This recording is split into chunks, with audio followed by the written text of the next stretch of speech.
World cinema remembers many large franchises, but none can compare with the trilogies of The Lord of the Rings and The Hobbit.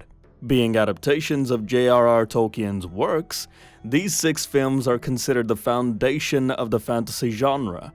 The Fellowship of the Ring was released over 20 years ago, yet its battle scenes still impress and can compete with modern productions. There are many reasons why The Lord of the Rings and The Hobbit remain popular to this day, not least of which is the way minor skirmishes and major battles are filmed. Watching Middle-earth's finest warriors fight, we better understand heroes like Gandalf, Aragorn, or Bilbo Baggins. They seem to come alive before our eyes, extending beyond Tolkien's original texts.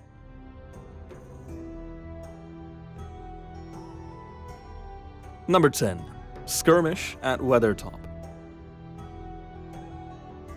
Receiving a memorable gift from his uncle, Frodo Baggins initially did not realize that he held the one ring needed to rule them all. Its immense power attracted unwanted attention, and the Fellowship of the Ring vividly demonstrated all the hardships and privations that befell the young hobbit. Frodo was forced to constantly hide from the Nazgul, 9 former ring keepers corrupted by Sauron. At Weathertop, the Nazgul finally caught up with Frodo and almost killed him, but the hobbit was saved by Aragorn. The skirmish ended quickly, but from it the audience could understand the trials that awaited the Fellowship in the subsequent parts of the trilogy.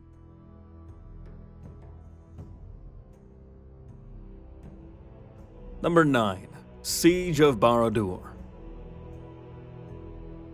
The events described in The Lord of the Rings and The Hobbit spanned several decades and even centuries, partly due to the large time gap between the trilogies. All were preceded by an even larger event, the War of the Last Alliance, which took place 3 millennia earlier. Sauron, the malevolent entity and main antagonist in the Lord of the Rings trilogy, once ruled Middle-earth with an iron fist, but men, elves, and other races united and waged war to save their world. The culmination of that war was the legendary Siege of Badur, briefly shown at the beginning of the Fellowship of the Ring. The 7-year siege is captured in a few frames, yet is repeatedly mentioned in The Lord of the Rings, and plays a massive role in the franchise's history.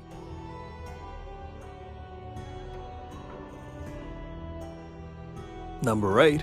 Battle of Aenul Bizar. Perhaps no fictional franchise has a more meticulously crafted setting than J.R.R. Tolkien's The Lord of the Rings.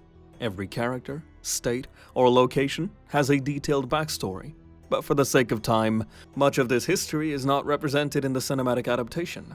Fortunately, the Battle of Aenul Bizar is an exception, a significant conflict between orcs and dwarves, shown both in an unexpected journey and in the extended version of the Desolation of Smaug. In the Battle of Aenul Bizar, the dwarves attempted to drive a formidable orc army out of Khazad-dûm, but suffered heavy losses. Thor in Oakenshield brilliantly showcased himself on the battlefield. The orcs lost their leader, Azog the Defiler, but importantly, the battle significantly influenced the long-term relations between orcs and dwarves.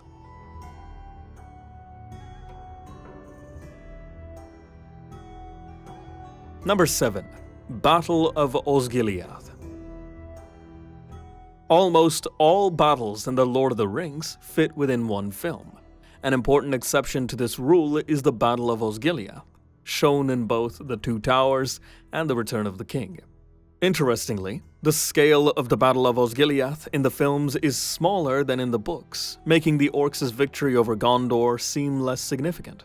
Nevertheless, the characters suffer and incur losses, creating the necessary tension in The Return of the King, and setting the stage for the grand battles shown at the end of the trilogy.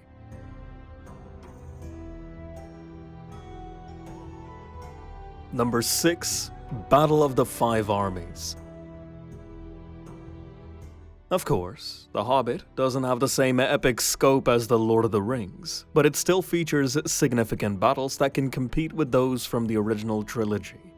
For instance, the Battle of the Five Armies, which takes center stage in the last film of the trilogy, ranks among the most spectacular battles in the entire franchise.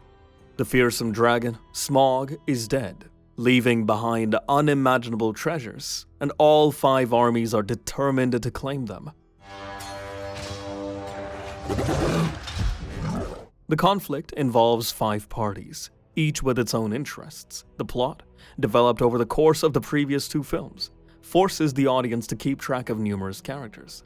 The scenes are undoubtedly shot luxuriously, but what's far more important is the role they played. The Battle of the 5 Armies had a huge impact on the future of Middle-earth, which solidified its place in the franchise's history.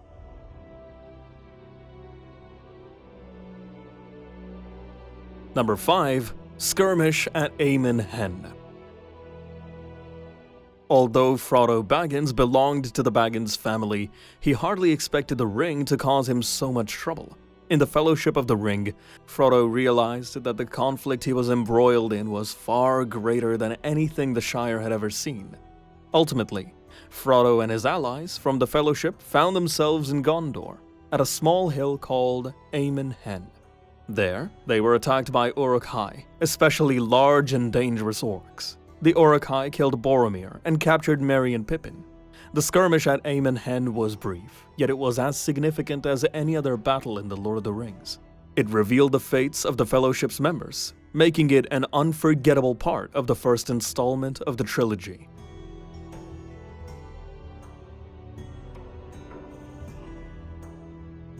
Number 4. Battle of Isengard. The main villain in The Lord of the Rings is undoubtedly Sauron, but it would be hard to argue that Saruman didn't pose a serious threat to the Free Peoples. After the White Wizard betrayed the other wizards and joined forces with Sauron, the Fellowship of the Ring and their allies resolved to defeat Saruman at any cost, leading them to the Battle of Isengard.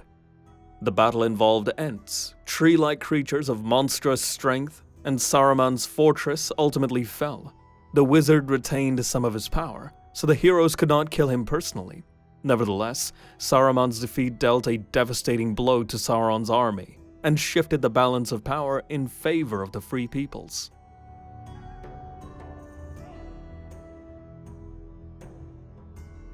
Number 3. Battle of the Black Gate. The Lord of the Rings trilogy is almost entirely devoted to the War of the Ring. This war ended with the Battle at the Black Gate, where the fate of the whole world was at stake. Most battles in The Lord of the Rings had either defensive or offensive objectives, but the Battle of the Black Gate had a different purpose: to distract Sauron sufficiently so that Frodo and Sam could destroy the One Ring. King Theoden died in the Battle of the Pelennor Fields, so Aragorn took the reins of leadership and led the army to the Black Gate. With the support of numerous allies gained during his travels, Aragorn distracted Sauron, allowing Frodo and Sam to achieve a dramatic victory and thus save the people of Middle-earth.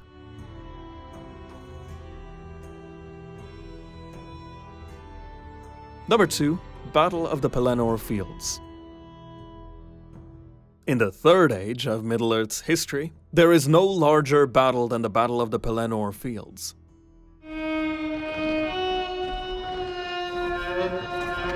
The War of the Ring at Pelennor Fields was not concluded, but all the events that ended the return of the king were the natural outcome of the battle, in which the alliance of the Free Peoples miraculously triumphed over Sauron's mightiest army. The Pelennor Fields were located on the approaches to Gondor's capital. If Gondor had fallen to Sauron's onslaught, the rest of the states of Middle-earth would soon have followed. Defending the capital was of utmost importance to the protagonists of The Lord of the Rings, and each played their part in the grand battle. Giant battle elephants, hordes of fierce orcs, and the wild card in the form of Aragorn's ghostly army. Everything fans could have hoped for is in the Battle of the Pelennor Fields. The climax of the Return of the King could have been the best battle in the entire franchise, if not for one but.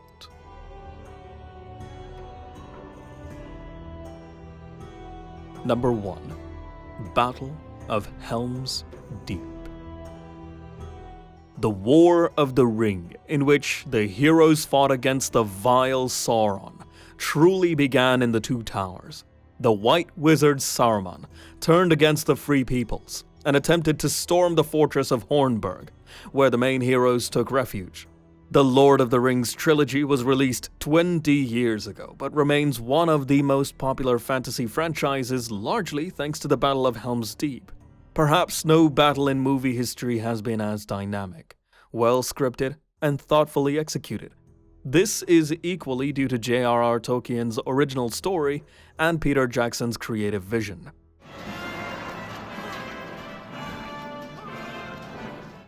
Aragorn, Gimli, and Legolas lived up to their reputations as glorious warriors, but their strength was not enough. Just when it seemed that Hornburg was about to fall, Gandalf arrived with reinforcements. He saved the day and cemented the Battle of Helm's Deep's status as the greatest battle in the entire franchise.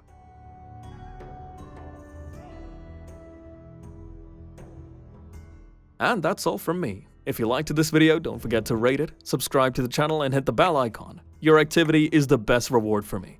Thanks for watching. See you soon. Bye.